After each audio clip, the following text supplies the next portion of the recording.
Il est loin le temps où Annick Girardin, 20 ans tout juste, était une simple animatrice de télévision à Saint-Pierre-et-Miquelon. La journée du 31 mai restera gravée dans l'esprit des gens et même dans le... Cette Saint-Pierraise, conseillère d'éducation populaire et de jeunesse à ses débuts, a gravi les échelons de la politique nationale, un à un, député, secrétaire d'État, ministre.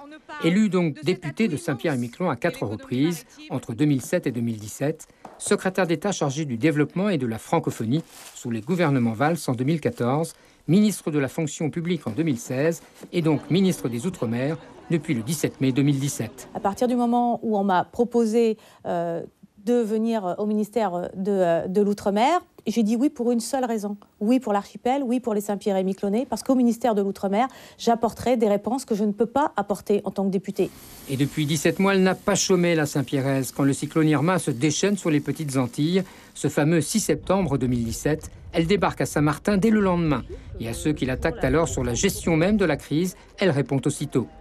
Il ne suffit pas de dire il y a 1000 personnes qui arrivent, il faut les loger, il faut les nourrir, il faut les alimenter en eau, il faut qu'ils aient des véhicules. Je ne sais pas si vous avez vu l'état du parc de voitures. Donc imaginez juste tout ça.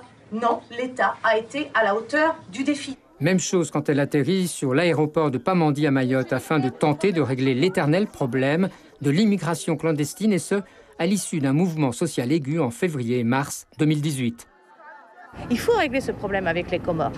Les Comores ont décidé de faire un bras de fer avec la France. Aujourd'hui, Annick Girardin est donc confortée à la tête des Outre-mer par le Premier ministre Édouard Philippe, avec un événement majeur qui se profile à l'horizon, le référendum calédonien du dimanche 4 novembre.